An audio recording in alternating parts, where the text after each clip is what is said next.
When Black Ops 3 came out, I spoke a lot about Cthulhu on my channel, and for good reason, I believe. When we played Shadows of Evil, it was like a Lovecraftian nightmare. There were references to Cthulhu and the many beings and creatures within that mythos out the wazoo.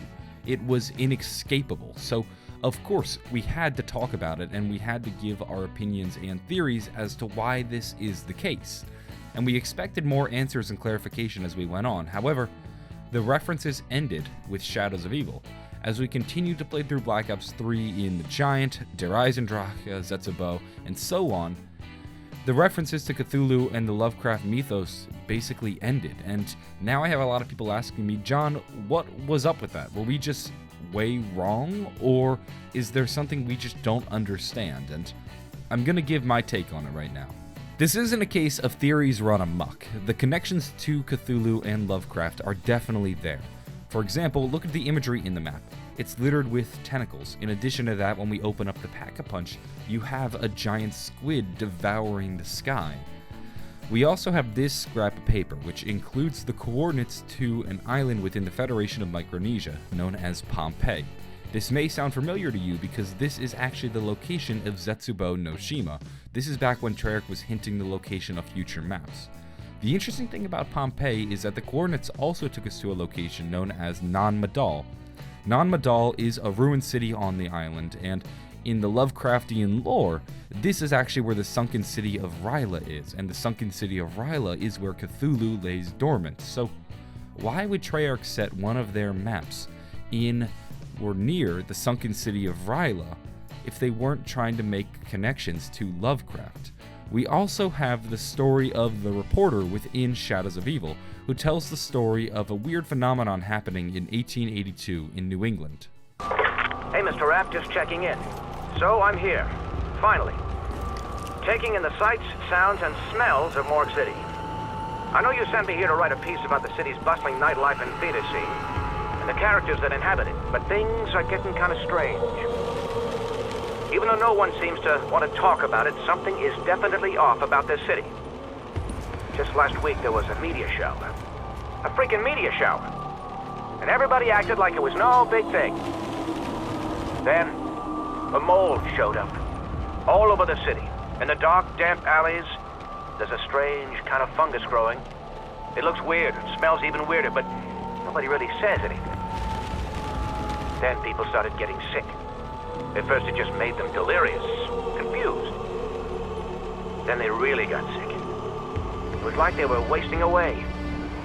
People finally started talking about it. I spoke to one guy in his 80s, a fruit seller, at the local market. He said something similar happened in New England in 1882. When I tried to press him on it, he just lowered his head and ignored me. If you ask me, something definitely ain't right here. To me, this is the most damning connection between Lovecraft and Shadows of Evil. What he's doing is telling the story of a Lovecraftian short story known as The Color Out of Space. The Color Out of Space tells the story of New England in the year 1882. What had happened was there was a meteor shower, and after the meteor shower, this weird vegetation started to sprout up from the ground, and it would release this luminous color at night, which slowly caused the citizens in New England to go mad, and eventually they all went insane. This story parallels the story that the reporter is telling us in Shadows of Evil almost directly. It's the clear inspiration for what the reporter is telling us.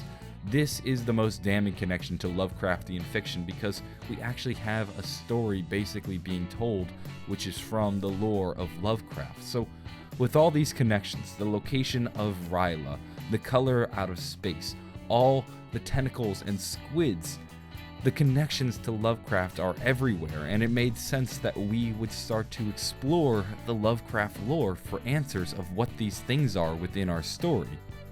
So as we started to dig around, we found all these different connections between the creatures within Shadows of Evil and the beasts within Lovecraftian lore. For example, you could compare the meatballs to a creature known as the Cthulhu, which was this fiery round ball. We also had another creature known as the Nyarlathotep, which could be analogous to the Shadow Man. He would basically go around Earth and had the ability to transform and manipulate other people in an effort to create a legion of followers for Cthulhu, in a very similar manner to the Shadow Man. There is also another creature known as the Devourer from Beyond, which devours things much like the beast in Shadows of Evil, and they also look fairly similar. Another creature within the Lovecraftian lore is also called the Shub Niggurath, and we could compare this to the Little Arnies. When you throw the Little Arnies, they become these plant-like octopuses that basically just attack anything around it, much like some of the creatures within Lovecraft. And this creature is actually very popular in many other games based on Lovecraftian lore. Another creature we can compare the flies to would be the Migo, and then we also have another creature known as the Ran Tagath, which basically feeds off souls, but if forgotten by the people, will eventually go dormant like a statue.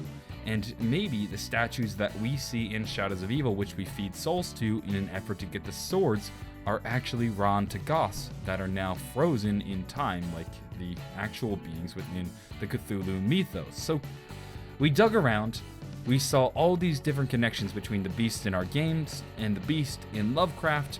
We have the color from Beyond. We also have the sunken city of Ryla supposedly being where Zetsubo no Shima is. And there's all these Lovecraft connections. And it made everybody go, well, where's Lovecraft? Where's Cthulhu? None of this ever appeared after Shadows of Evil, and it was a really weird question. And I don't think this is a case of us jumping the gun or theorizing wrong, because the evidence is there. The evidence is solid. It's just not there anymore for some reason. And the reason I think this is the case is that this was the jumping point for Jason Blundell.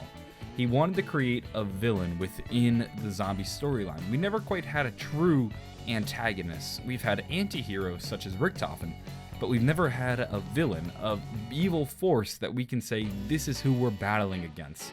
And I believe that the inspiration for the Apothicons was actually Cthulhu and the many other gods and beasts and beings from that mythos, and that's why we see all these parallelisms. And what Jason Blundell is doing with Shadows of Evil is almost like creating a tribute to Lovecraft and showing where the inspiration for the Apothicons come from within the zombie storyline.